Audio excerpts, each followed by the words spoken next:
مسلکی رنگ اور نسل، حتیٰ کہ ایک آدمی مسلمان ہے غیر مسلم ہے، اس کو بھی نہیں دیکھا جاتا، ہر انسان کی خدمت ہوتی ہے۔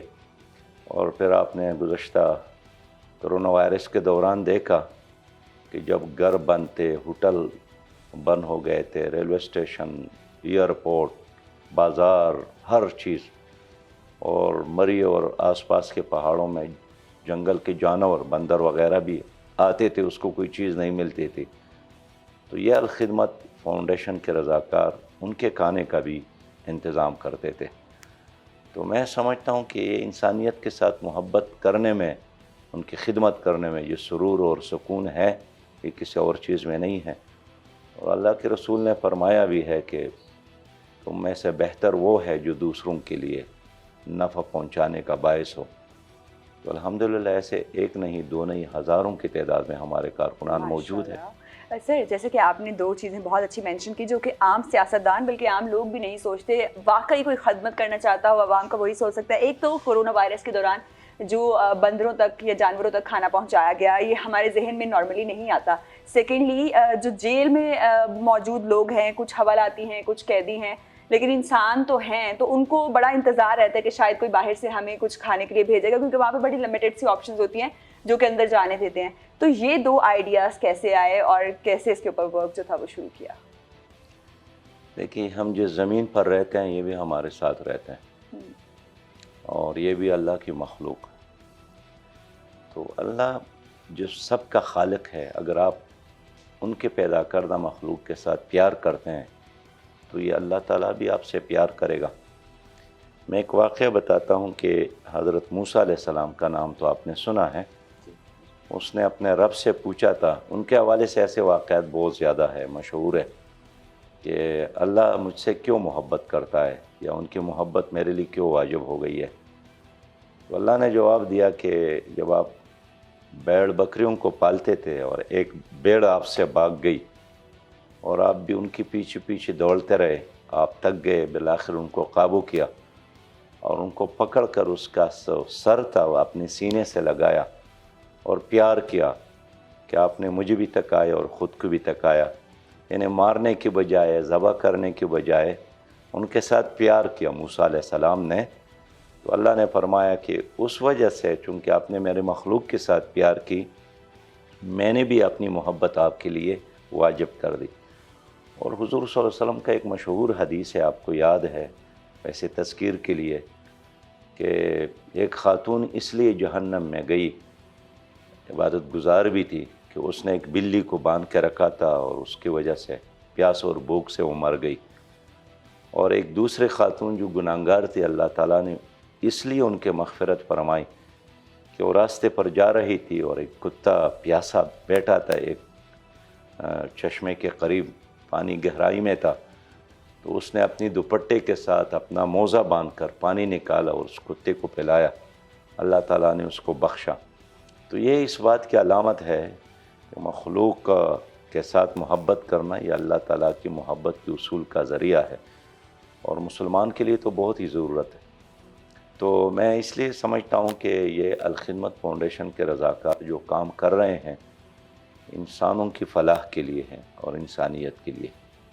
انسانوں کی فلاح احساس کا نام ہے، جب تک احساس نہیں ہوگا تب تک کوئی بھی اچھا کام جو ہے وہ سر انجام نہیں دیا جا سکتا۔ سر، ہر روز جو ہے زمانہ بدلتا جا رہا ہے، ہر آنے والا دن گزرے ہوئے دن سے مختلف ہوتا ہے۔ کیا سمجھتے ہیں جو عیدیں بچپن میں آپ نے گزاری وہ کس طریقے سے مختلف ہے آج کل کی عیدوں کے حوالے سے؟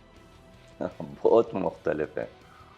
اب دیکھیں، ہمارا جو گھر ہے وہ پاک افغان بارڈر پر ہے، بازار سے بہت دور ہے، وہاں نہ میلے ہوتے تھے، نہ دکانات ہوتے تھے، نہ ہوٹل ہوتے تھے، بس نماز پڑھنے کے بعد گھر آتے تھے اور والدہ پراٹھے کھلاتی تھی، یا والد صاحب جو مونگ پھلی اور اخروٹ کے دانے لاتے تھے وہ تقسیم کرتے تھے، اور پھر باہر جا کر آپس میں کھیلتے تھے، مقابلے کرتے تھے، دوڑ کا، کشتی کا۔ تو یہ ایک عید کا سماں ہوتا تھا اور اسی میں ہمارا دن گزرتا تھا۔ اس کے بعد جب تھوڑے سے اور بڑھ گئے تو عید کے دن اپنے رشتہ دار خواتین کے گھروں میں جا کر ان کو ساتھ لانا، ان کے خدمت مہمانداری کرنا. پھر کچھ اور بڑھ گئے تو پھر ذرا دوستوں کا محفل اور مجلس وسیع ہو گیا. تو پھر اپنے خاندان اور بستی سے نکل کر دوسرے لوگوں سے بھی تعلقات بن گئے. خاص کر پھر جب میں اسلامی جمع طلبہ میں آیا تو اس میں پھر یہ ایک اجتماعی عید منانے کا شعور پھر ذرا عام ہو گیا. لیکن اب تو بالکل مختلف ہے، اس لیے کہ عید کے جو دن ہیں وہ گاؤں یا بستی کے بجائے پوری دنیا گلوبل ویلیج بن گئی ہے. تو پاکستان کیا، سعودی عرب کیا، امریکہ اور کینیڈا کیا، متحدہ عرب امارات اور برطانیہ، اور کون سا ایسا ملک ہے جس میں یا رشتہ دار نہ ہوں یا دوست نہ ہوں، کارکنان نہ ہوں.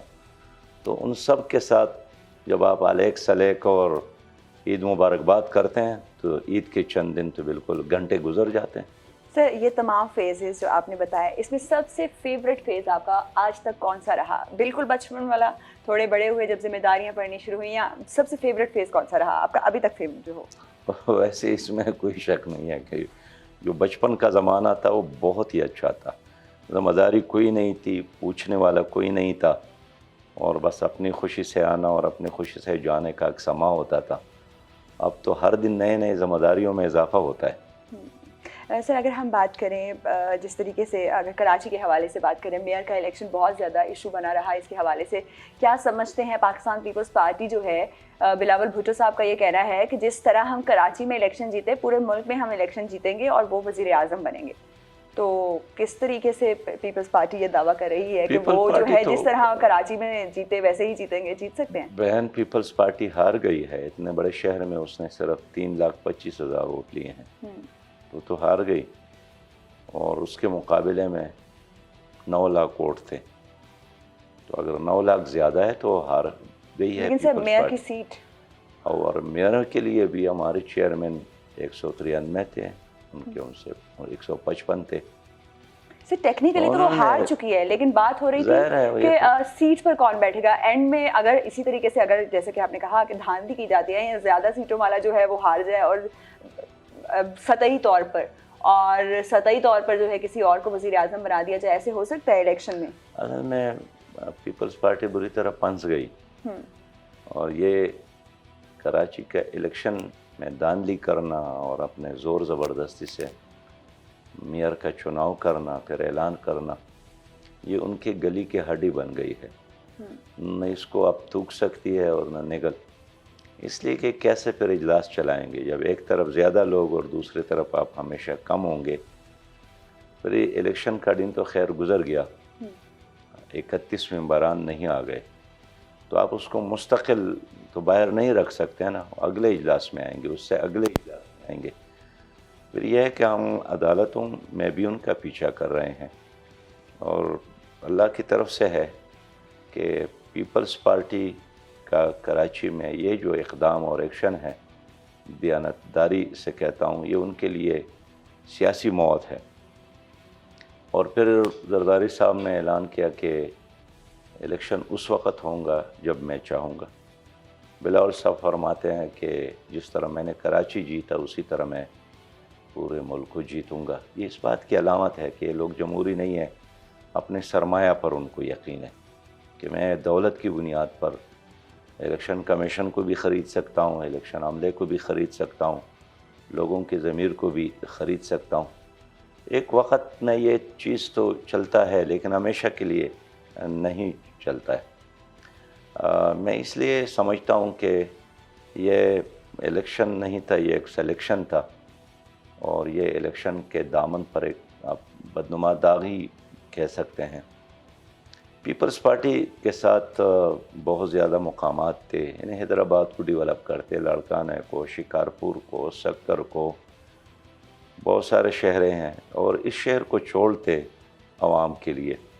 تو حقیقت میں اس نے کراچی کے ساتھ ظلم کیا، اور کراچی سے بڑھ کر اپنی سیاست کے ساتھ ظلم کیا. اس لیے کہ ایکسپوز ہو گئی پیپل پارٹی، بری طرح ایکسپوز ہو گئی، بے نقاب ہو گئی. ایسے سیاستدان جو یہ سمجھتے ہیں کہ داغ تو اچھے ہوتے ہیں، تو ان کو ایکسپوز ہونے سے کوئی خاص فرق پڑے گا؟ 1973 سے ایسے ہی چلتا آ رہا ہے. دیکھیے اب سارے لوگ بے شعور نہیں ہیں، لوگوں میں شعور جاگ گئی ہے اور لوگ سوچ رہے ہیں. اس لیے جنرل الیکشن میں لوگوں کو انتقام کا موقع ملے گا.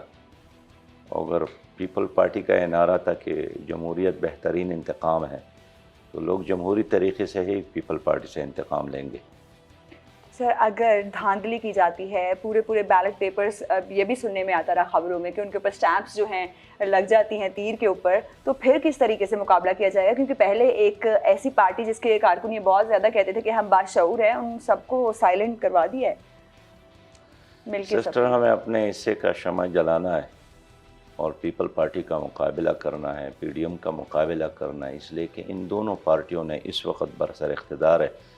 پہلے اگر پی ٹی آئی ذمہ دار تھی ملک کی تباہی اور بربادی اور معاشی بدحالی کا, تو اب 1.25 سال تو اس حکومت کا بھی ہو گیا.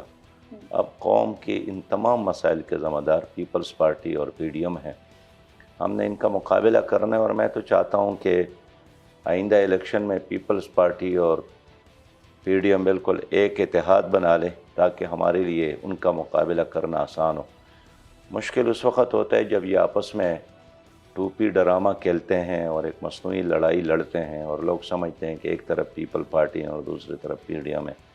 حقیقت یہ ہے کہ یہ سب ایک ہے, ان کے پالیسیاں ایک ہے, ان کا ہسٹری بھی ایک کی طرح ہے. چند خاندان ہیں, کچھ اس طرف ہے کچھ اس طرف ہے.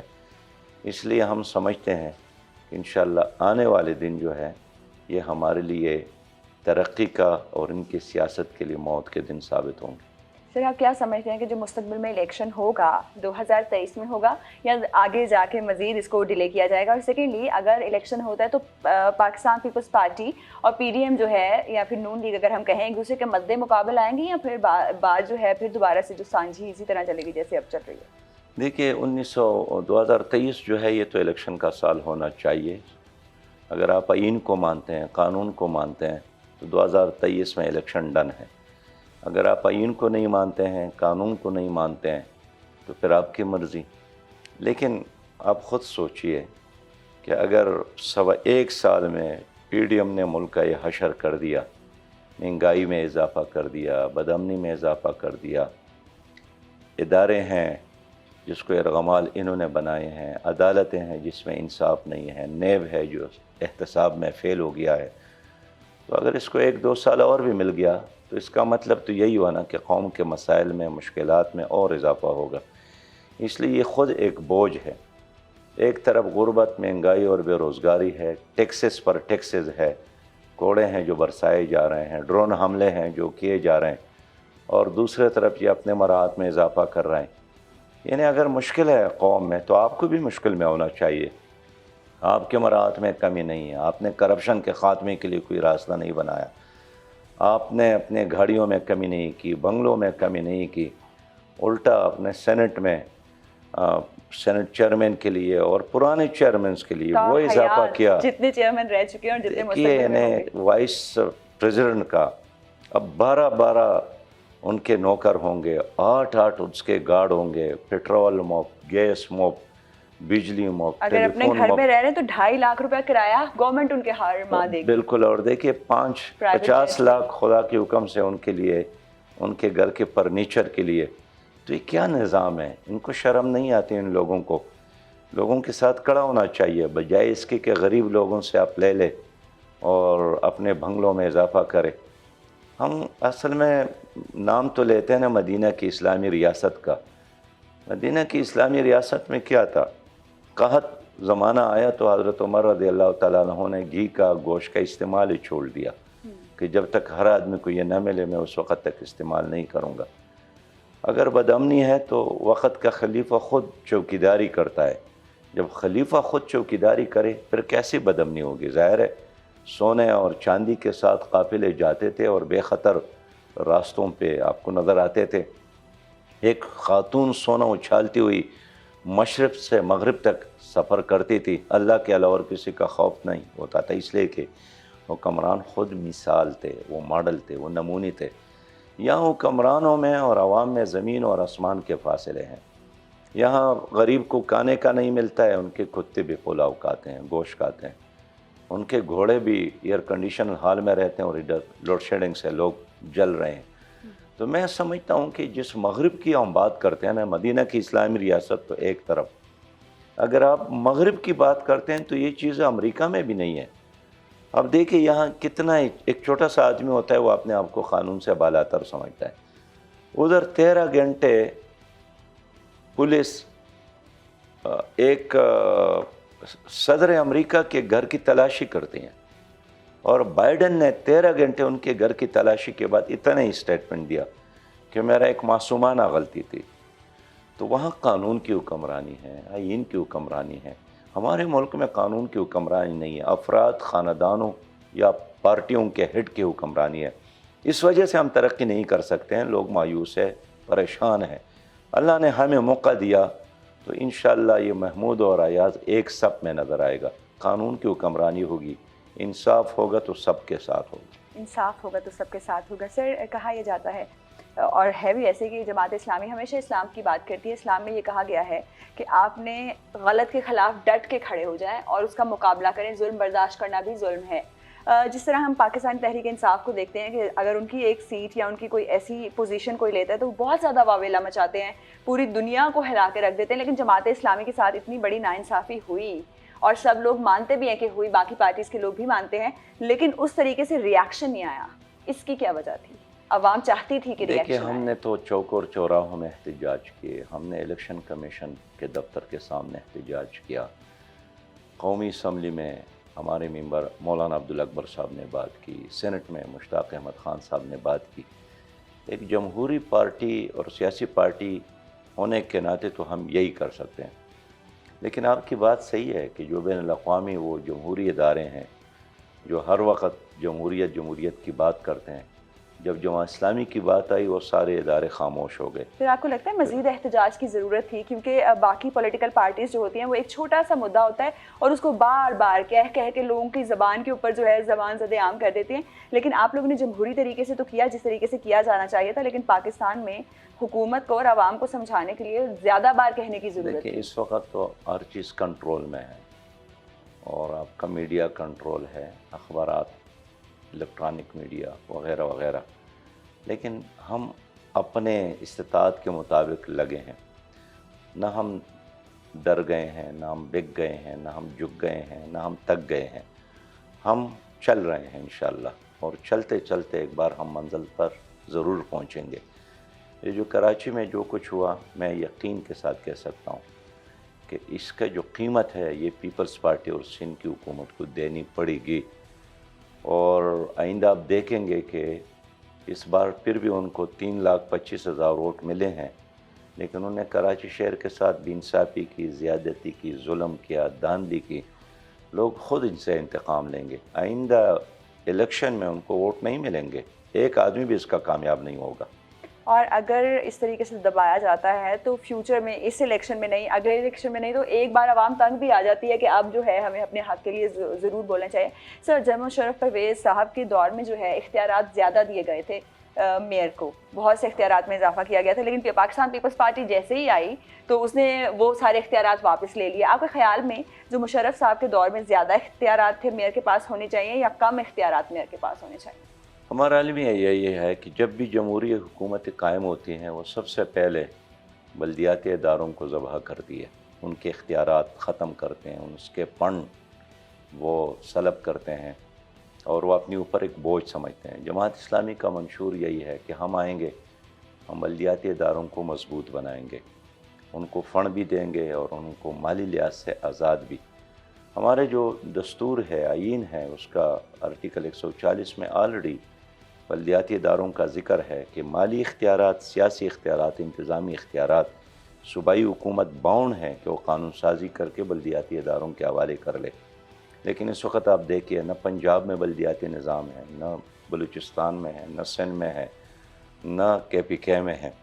اور جماعت اسلامی کا یہ موقف ہے کہ جو فنڈ ہے یہ قومی اسمبلی کے ممبران, سینیٹرز کے ساتھ اور صوبائی اسمبلی کے ممبران کے ساتھ ہونا بھی نہیں چاہیے. یہ فنڈ ڈائریکٹ پہنچنا چاہیے بلدیاتی اداروں کو. ہماری حکومت قائم ہو گئی انشاءاللہ اور ہوگی تو ہم یہ تمام پیسہ جو ہے یہ بلدیاتی اداروں کو منتقل کریں گے تاکہ نچلے سطح پر لوگوں کو مواقع ملے. پھر ایک بلدیاتی ممبر تک لوگوں کی رسائی بھی آسان ہوتی ہے. MPA کیا ہوتا ہے؟ ایک علاقے کا جاگیردار ہوتا ہے. وہ اگر وہاں راجن پور کا بھی ہے، وہ کامیابی کے بعد لاہور میں رہتا ہے، MNA پھر اسلام آباد میں رہتا ہے، وہ پھر کسی کا ٹیلی فون بھی نہیں اٹھاتا ہے۔ لیکن بلدیاتی اداروں کا کمال یہی ہے کہ آپ کی گلی میں آپ کا ممبر رہتا ہے، تو آپ کا سیوریج سسٹم کا مسئلہ ہو، ڈرینیج سسٹم کا مسئلہ ہو، آپ کے اسکول کا مسئلہ ہو، اسکول میں استاد کا مسئلہ ہو، واش روم کا مسئلہ ہو، ہاسپٹل کا مسئلہ ہو، آپ آسانی کے ساتھ جا کر اس کو گلے سے پکڑ سکتے کہ بابا ہمارا یہ مسئلہ حل کرو۔ اس لیے جماعت اسلامی جب بھی آئے گی، اور یہ مغرب میں یہی ہوتا ہے کہ وہاں قومی اسمبلی کے ممبر کا کام یہ نہیں ہے کہ آپ بھی گلی بنا لیں، صوبائی اسمبلی کے ممبر کا بھی یہ کام اور بلدیاتی ممبر کا بھی یہ کام، یہ جھاڑو دینا، گلیوں کو صاف کرنا، راستے بنانا، صفائی کا انتظام کرنا، واٹر سپلائی کا انتظام کرنا، یہ بلدیاتی اداروں کا کام ہے مغربی دنیا میں۔ لیکن یہاں کرپشن کے لیے انہوں نے پیسہ اپنے ہاتھ میں رکھا ہے، تاکہ پیسہ وزیر اعلیٰ کے ہاتھ میں ہو تو اس پیسے کے ذریعے وہ بلیک میل کرتا ہے یا اوبلائج کرتا ہے صوبائی اسمبلی کے ممبران، تاکہ اس سے بغاوت نہ کر لے۔ کارکردگی تو ہے ہی نہیں۔ اس لیے اللہ نے ہمیں موقع دیا تو میں آپ کو بتاؤں گا کہ کیا بلدیاتی ادارے ہیں اور کیا اس کا انتظام ہے۔ اس لیے جب تک آپ ملک میں بلدیاتی اداروں کو مضبوط نہیں بنائیں گے، نچلے سطح پر لوگوں کو انصاف اور حق نہیں مل سکتا ہے۔ واقعی ایک بڑی جینون اور لاجیکل بات سر آپ نے کی۔ سر اگر ہم بات کریں پاکستان تحریک انصاف کے بہت سے کارکن جو ہیں وہ پکڑے ہوئے ہیں، کچھ لوگوں کا یہ کہنا ہے کچھ معصوم کارکن بھی پکڑے، اور کچھ جو ہیں جنہوں نے واقعی یہ تمام تر چیزیں کی، اس میں ملوث تھے، وہ پکڑے گئے۔ معصوم لوگوں کو سر کچھ لوگوں کا یہ دعویٰ ہے کہ شاید ملٹری کورٹس میں ان کے بھی صرف سیاسی وابستگی کی وجہ سے ملٹری کورٹس میں ان کے کیسز چلائے جائیں گے، اور یہ بڑا زیر بحث معاملہ رہا۔ آپ کے خیال میں ملٹری کورٹس میں سویلینز کے کیسز چلنے چاہیے یا نہیں چلنے چاہیے؟ اس میں ہمارا موقع بالکل واضح ہے کہ سویلین کا کیس آپ انسدادی دہشت گردی کے عدالتوں میں چلائیں، سول عدالتوں میں چلائیں، اور جو انسدادی دہشت گردی کی عدالتیں ہیں یہ بھی ہمارے آئین کا حصہ ہے، اور اس میں بھی ہر طرح کی سزائیں موجود ہیں، آپ ثابت کر لیں ان کو سزائیں دے دیں۔ لیکن ویسے میں کہنا چاہتا ہوں کہ جو PTI کے ساتھ وابستہ نوجوان تھے، بلکہ تمام سیاسی جماعتوں کے ساتھ، پیپل پارٹی کا عام ورکر کرپٹ نہیں ہے، مسلم لیگ کا عام ورکر کرپٹ نہیں ہے، کرپٹ ان کی قیادت ہوتی ہے، ان کے بڑے جو MNA بنتے ہیں، MPs بنتے ہیں، یہ جو بڑے بڑے عہدوں پر برا جمع نظر آتے ہیں، عام ورکر یہ سمجھتا ہے کہ میں نے پیپل پارٹی کو ووٹ دینا ہے تاکہ روٹی کپڑا اور مکان عوام کو ملے۔ ایشین ٹائیگر کا نعرہ لگایا مسلم لیگ نے تاکہ پاکستان ترقی کرے، حقیقی تبدیلی کا نعرہ لگایا PTI نے، جوانوں نے ساتھ دیا، ورسیز پاکستانیوں نے ساتھ دیا، اچھی نیت کے ساتھ دیا۔ لیکن آپ دیکھتے ہیں کہ کس طرح پیپل پارٹی نے ان غریب مزدوروں کو اور ہاریوں کو، کاشتکاروں کو، عام کارکنان کو مایوس کیا کہ انہی سرمایہ دار اور جاگیردار اور خاندانوں کو اٹھا کر جن سے نجات کے لیے پیپل پارٹی کے پاس آئے تھے، ان کے سروں پر بٹھایا، قومی اسمبلی میں، صوبائی اسمبلی میں، سینٹ میں، اور ٹکٹیں بیچ کر اس کو ان کے سروں پر بٹھائے۔ وہی کام مسلم لیگ نے کیا، پھر وہی کام PTI نے کیا کہ کارکن نے تو ووٹ دیا تھا تبدیلی کے نام پر، لیکن وہی پرانے آزمودہ لوگوں کو لے کر دوبارہ ان کے سروں پر بٹھایا۔ اس لیے صرف PTI کا کارکن نہیں ہے، تمام سیاسی جماعتوں کا ورکر جو ہے وہ بہت پریشان ہے، اس لیے کہ عام آدمی چاہتے کہ پاکستان ترقی کرے، اور یہی پارٹیاں ہیں جو ترقی کے راستے میں رکاوٹ ہے۔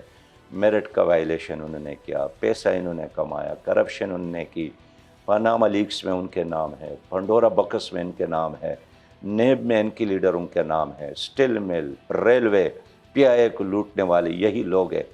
اس لیے ان تمام سیاسی اور پولیٹیکل ورکر جو پاکستان سے محبت کرتے ہیں، ان کے لیے اب آپشن اور چوائس جماعت اسلامی ہے، جو حقیقی جمہوری جماعت ہے، خدمت کرنے والی جماعت ہے، جس میں مجھ جیسے عام ورکر کو بھی سینیٹر بننے کا، وزیر بننے کا، ایک پارٹی کا ہیڈ اور امیر بننے کا موقع ملتا ہے، جاگیر کی بنیاد پر نہیں، سرمایہ کی بنیاد پر نہیں۔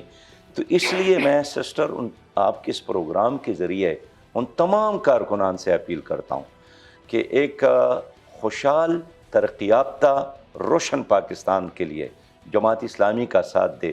یہ ہم آپ کو دے سکتے ہیں، اس لیے کہ باقی تو سب آزمائے گئے ہیں، اب صرف رہ گئی ہے جماعت اسلامی میدان میں. واقعی جماعت اسلامی کو بھی ضرور موقع ملنا چاہیے. سر اگر ہم بات کریں ملکی سچویشن کی، آپ کے خیال میں کچھ لوگوں کا کہنا ہے، اکثریت کا کہنا ہے کہ پی ٹی آئی کے ساتھ بہت زیادہ ناانصافی ہو رہی ہے، ان کو سائڈ لائن کر دیا ہے، ٹی وی پہ جو ہے نام نہیں لیا جا سکتا، پکچر نہیں چلائی جا سکتی. آپ کو کیا لگتا ہے کہ ناانصافی ہو رہی ہے یا کچھ ناانصافی ہو رہی ہے؟ دیکھیے، ہم تو یہی بات کہتے ہیں کہ سب کے ساتھ یکساں سلوک ہونا چاہیے اور قانون کے بغیر کسی کے ساتھ بیہیو نہیں کرنا چاہیے.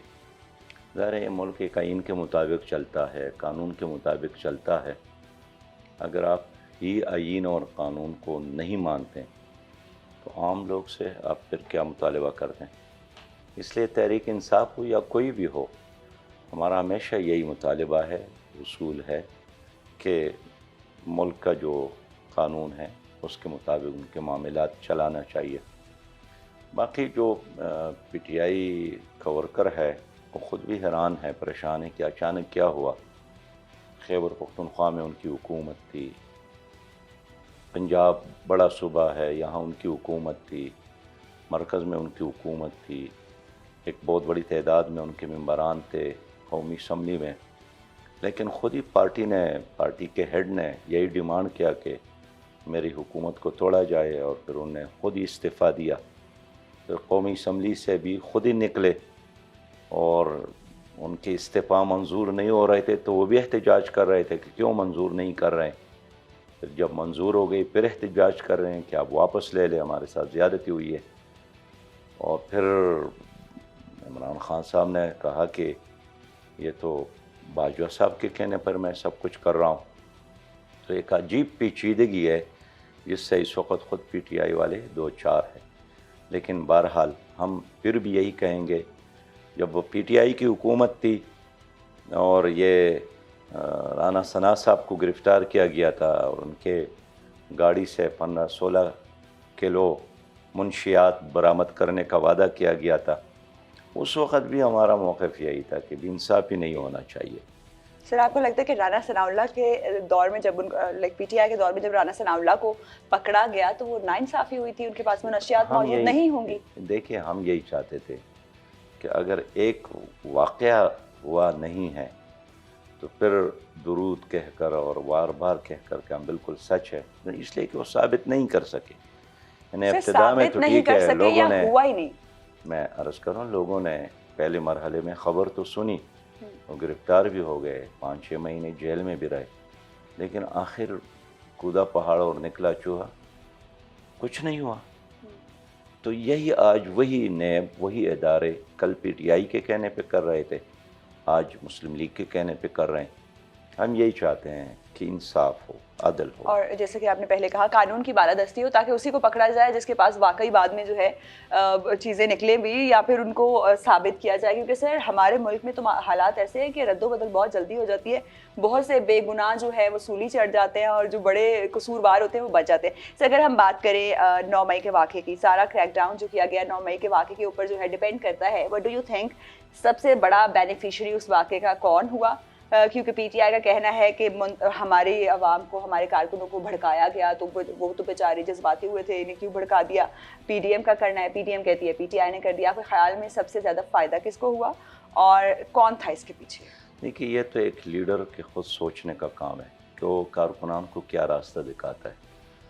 جن دنوں یہ عمران صاحب کی گرفتاری ہو رہی تھی اور پھر رہا بھی کیے گئے، انہیں دنوں ہمارا بھی ایک بہت ہی معتبر کارکن گوادر کا جناب ہدایت الرحمان صاحب گرفتار تھے. 4 مہینوں سے وہ جیل میں تھے اور ہمیں بھی لوگ یہی مشورے دے رہے تھے کہ یہ کرے وہ کرے، لیکن ہم نے قانونی راستے اختیار کیا، عدالت کا راستہ اختیار کیا، وہ رہا ہو گئے. تو اشتعال دلانے والے ہر پارٹی کے اندر ہوتے ہیں، لیکن یہ بہرحال ایک لیڈر کا کام ہے کہ وہ مشتعل نہ ہو، جذبات میں نہ آئے، بارودی مزاج کا نہ ہو، وہ عقل اور شعور کے ساتھ فیصلے کرے اور مشاورت پر یقین رکھے. اگر آپ 2, 5, 10 لوگوں سے مشورہ کرتے ہیں نا جی، یقیناً آپ کبھی بھی غلط فیصلے کی طرف نہیں جائیں گے. لیکن اگر آپ خود ہی اپنی کو عقل کل سمجھ کر اکیلے ہی فیصلے کرتے ہیں پھر یقیناً آپ کھائی میں پڑیں گے. تو آج خیر اس وقت ہم یہی کہیں گے کہ 9 مئی کا جو واقعہ ہوا ہے وہ تو ہر لحاظ سے افسوسناک تھا, اور 75 سالہ تاریخ میں کبھی بھی ایسا نہیں ہوا کہ لوگوں نے کور کمانڈر کے گھر پہ چڑھائی کی ہو. کہ وہ چڑھائی کا کوئی تصور بھی نہیں کر سکتا تھا. لوگوں نے قائد اعظم ہاؤس جلایا ہو, لوگوں نے ریڈیو پاکستان جلایا ہو, جو ہمارے تاریخی اثاثے تھے. تو یہ تو ہر لحاظ سے قابل مذمت بھی ہے, قابل افسوس بھی ہے. لیکن اس کے بعد بھی ہم چاہتے ہیں کہ اگر وہ ایک بے انصافی ہے, وہ ایک ظلم ہے, وہ ایک غلط کام ہے, تو ایک بے انصافی کو دوسرے بے انصافی کے لیے بنیاد نہیں بنانا چاہیے. ان لوگوں کے ساتھ بے شک قانون کے مطابق کارروائی ہو جو عملی طور پر حقیقی اس جرم میں شریک ہے. جو شریک نہیں ہے تو صرف سیاسی وابستگی کی بنیاد پر کسی کو ٹارچر کرنا یا زد و کوب کرنا یا دہشت زدہ کرنا, یہ قرینی انصاف نہیں سمجھتے ہم اس کو سپورٹ نہیں کرتے ہیں. اور میرے خیال میں لوگ رہا بھی ہو گئے ہیں جن کا عملی طور پر کوئی قصور نہ ہو, اس لیے بہت سارے لوگ گرفتار کیے گئے, بہت سارے لوگ رہا بھی ہو گئے, اب آزاد فضا میں وہ کام کر رہے ہیں. سر آپ کے خیال میں واقعی بنیاد رکھا گیا پریس کانفرنس کو آزادی کے لیے, کیونکہ جیسے ہی پریس کانفرنس کی جو بعد میں تھے ان کے اوپر کوئی الزامات نہیں لگائے گئے؟ اور سر اگر ہم یہاں پر عمران ریاض خان صاحب کی بات نہ کریں تو بہت ناانصافی ہوگی. عمران ریاض خان جو ہیں 44-45 دن سے لاپتہ ہیں. ان کی فیملی بہت زیادہ جو ہے پریشان ہے, دکھ میں جو ہے. اوبویسلی عید بھی ان کے بغیر گزارے گی, تو سر یہ ناانصافی ہوئی؟ دیکھیں ہمارے حساب کتاب کے مطابق تقریباً 4000 سے لے کر 6000 تک لوگ مسنگ پرسن ہیں.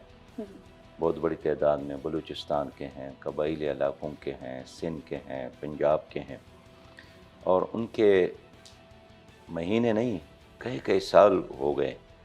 ان کے والدین ان کے انتظار میں ہیں کہ اگر وہ مر گئے ہیں تو ان کے قبر پہ جا کر پتہ تو چلے نا کہ اس قبر میں میرا بیٹا سویا ہوا ہے, اگر وہ زندہ ہے تو اس کو ملنے دیا جائے. تو اس ملک میں بہت بڑی بدقسمتی ہے کہ ایک ایسا ماحول موجود ہے کہ جس میں بغیر عدالتوں کے لوگوں کو اٹھایا جاتا ہے اور پھر زمین دوز جیلوں میں رکھا جاتا ہے. بلکہ گزشتہ دنوں گورنر خیبر پختونخوا کا سٹیٹمنٹ آیا ہے کہ خود ایسے نجی عدالتیں موجود ہیں خیبر پختونخوا میں. چھوٹے چھوٹے لوگوں نے چھوٹے چھوٹے گروپ بنائے ہیں, لوگوں کو اغوا کرتے ہیں. سندھ, اندرون سندھ کی بات میں کروں, یہ جو کچے کے جنگلات ہے اس میں سینکڑوں لوگ یہ اغوا کیے گئے ہیں. خود ہمارے گاؤں کے لوگوں کو اغوا کیا گیا, مہینوں وہاں رکھا گیا. یا تو آپ پیسے دے کر رہائی پائیں گے یا ادھر ہی ختم ہو جائیں گے. تو اس کی جو بنیادی وجہ یہ ہے کہ اس ملک میں رول آف لا نہیں ہے. باقی جو سیاسی ورکر ہے, غیر سیاسی ورکر ہے, سب کے بارے میں ہمارا موقف یہی ہے کہ انصاف ہو ان کے ساتھ اور قانون کے مطابق ان کے ساتھ معاملات کیا جائے. قانون کی بالادستی بے حد ضروری ہے. سر اینڈ میں عوام کو کیا کہیں گے عید کے حوالے سے, عید الاضحیٰ کے حوالے سے؟ دیکھیے عید سال میں تو 2 بار ہی یہ ہماری عیدیں آتی ہیں, اور دونوں بار ایک رمضان کے بعد اور ایک یہ بڑی عید, دونوں کا ایک ہی پیغام ہے کہ اللہ کا شکر ادا کرے اور کہ ہم مسلمان ہیں, ہم آزاد ملک میں ہیں, ہم غلام نہیں ہیں. اور شکریہ الفاظ کا نہیں ہے, اچھے عمل کا ہے. اور پھر یہ ہے کہ آپ خود غلط کام نہ کریں. خاص کر ایک اللہ کی حقوق ہے جو توبے سے معاف ہوتے ہیں, لیکن ایک بندے کا حق ہے اس پہ کبھی بھی ہاتھ نہ اٹھا لے, اس لیے کہ جب تک بندہ آپ کو معاف نہ کرے تو اللہ بھی معاف نہیں کرتا ہے. اور آخری بات یہ کہ آپ کے اڑوس پڑوس میں جو مظلوم, غریب, یتیم, بیوہ, بے کس, مجبور لوگ ہیں ان کا ساتھ دیں. Thank you so much for your time sir. تو ناظرین, عید قربان پہ جو ہے آپ خوشیاں بانٹیں اور گوشت بھی بانٹیں. اس کو فریز کرنے کے لیے نہیں آپ نے قربان کیا, بلکہ جو ہے اس کی قربان اگر آپ نے جانور کیا ہے تو وہ رشتہ داروں کو, ضرورت مندوں کو اور فیملی کے لیے اس کے حصے ہوتے ہیں, اسی کے مطابق چلیں, کیونکہ اسلام کے لیے ہم قربانی دے رہے ہیں. اپنا بہت خیال رکھیں. اللہ حافظ.